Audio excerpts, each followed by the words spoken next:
আসসালামু আলাইকুম আরহামতুল্লাহি ওয়াবারাকাতুহু।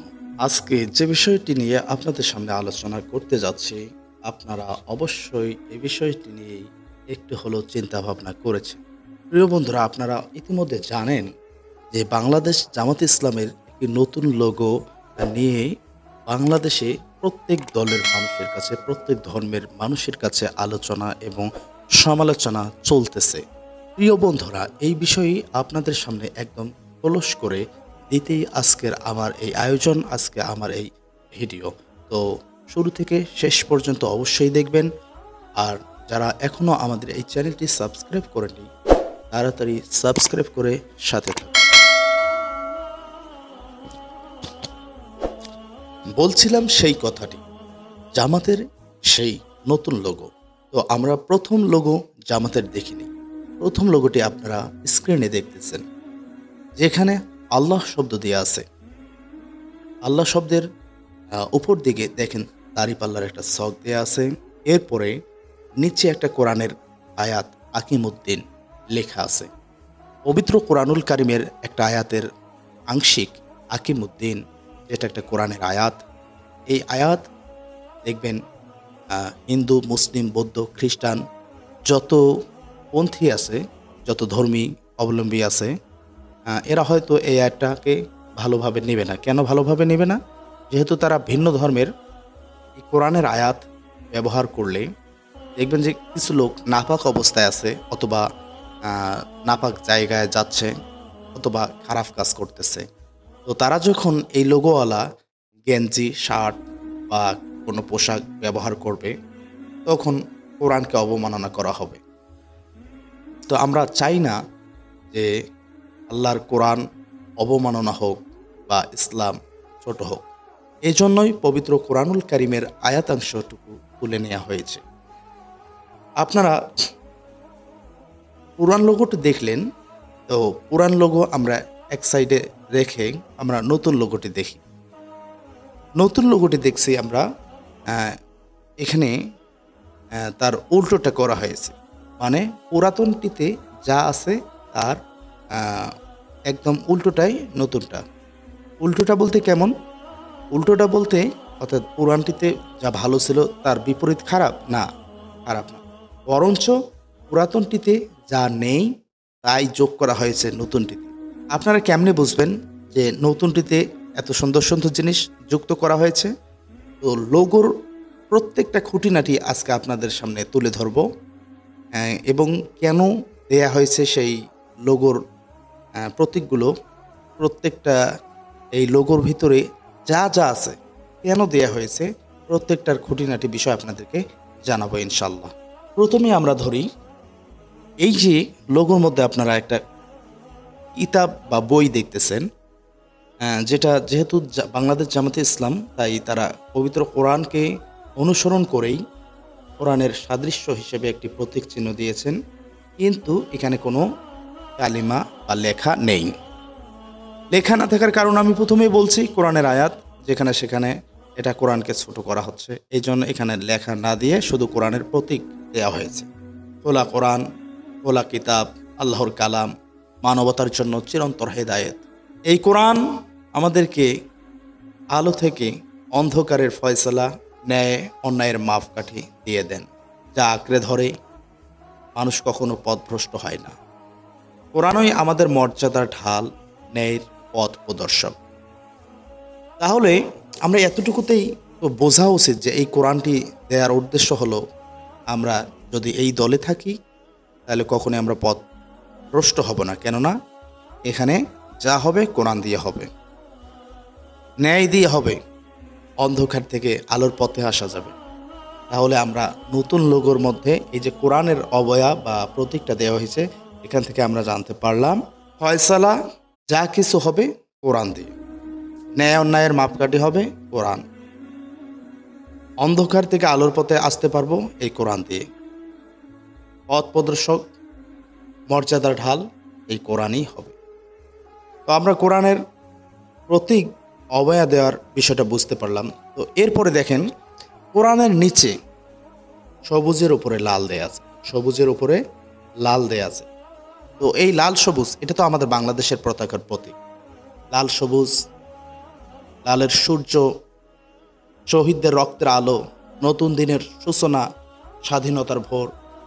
আপনারা দেখেছেন, ৭১-এ শুনেছেন এবং ২৪-এ দেখেছেন কত ভাই বোন বন্ধুদের রক্ত মাটিতে ঝরে যাওয়ার পর আমরা নতুন একটা দিন পেয়েছি, নতুন একটা স্বাধীনতা পেয়েছি, নতুন একটা ভোর পেয়েছি, যেখানে আমরা স্বাধীনভাবে চলতে পারতেছি। এটাকে বোঝানোর জন্য এই লাল প্রতীক দেওয়া হয়েছে, তার নিচে সবুজ। এটা আল্লাহর নেয়ামত। আমরা এমন একটা দেশ পেয়েছি, সবুজের শ্যামলিমা ভরা আল্লাহর দান, বরকতময় বাংলাদেশ, শান্তি আর সৌন্দর্যের প্রতীক।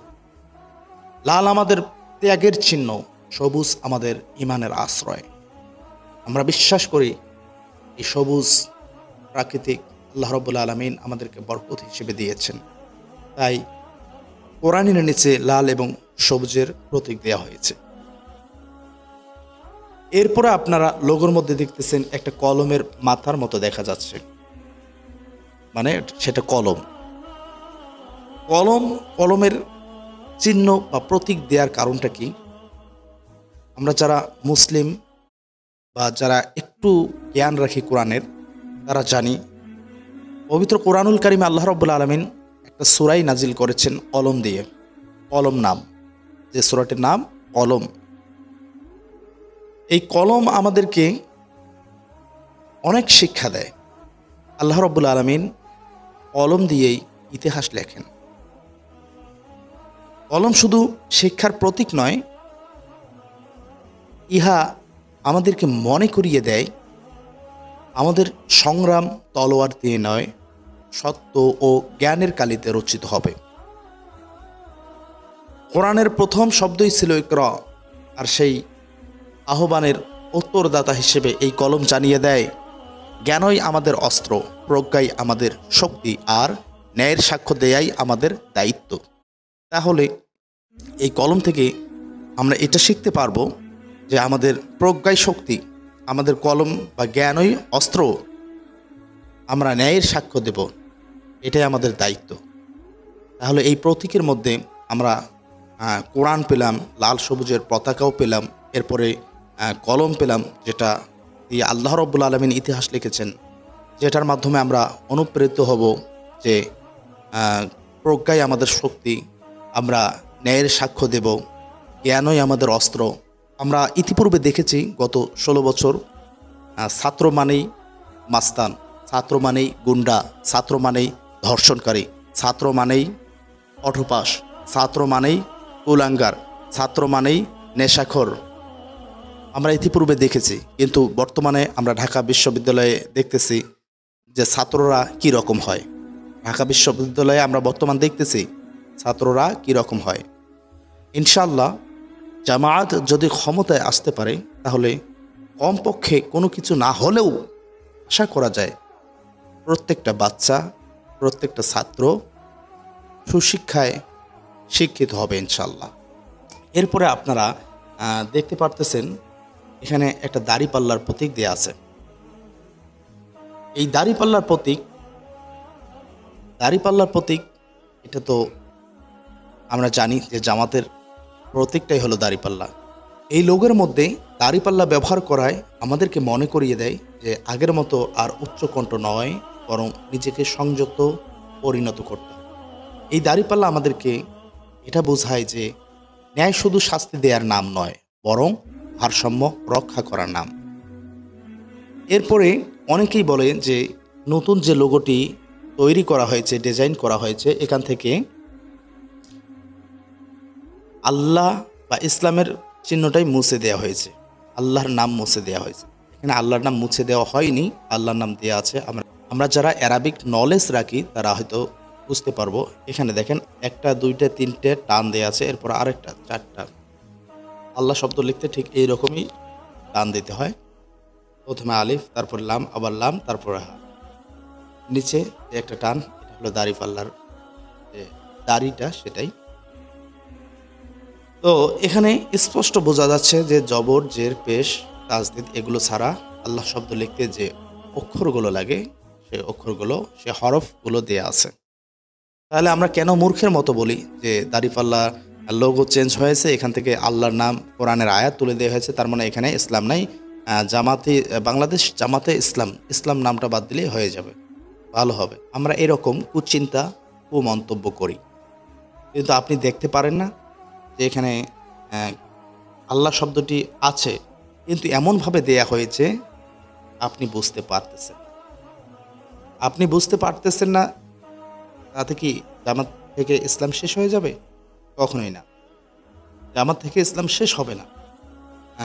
সেটা বিস্তারিতভাবে আরও বোঝাচ্ছি।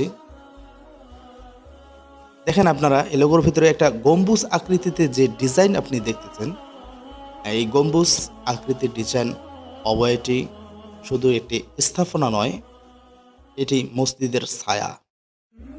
সেই ছায়া এখানে ব্যবহার করা হয়েছে। এটা মসজিদের ছায়া, তাওহীদের ছাতা এবং ইসলামী হুকুমতের প্রতীক। এটি যেন নীরবে ঘোষণা করে দেয় এই ব্যবস্থার শাসক মানুষ নয়, আল্লাহ।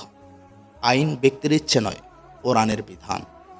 যেমন গম্বুজের নিচে দাঁড়ালে মানুষ নিরাপদ বোধ করে, তেমনি এই প্রতীক মনে করিয়ে দেয় ইসলামের ছায়াতেই রয়েছে প্রকৃত সুরক্ষা, ঐক্য ও ন্যায় বিচার।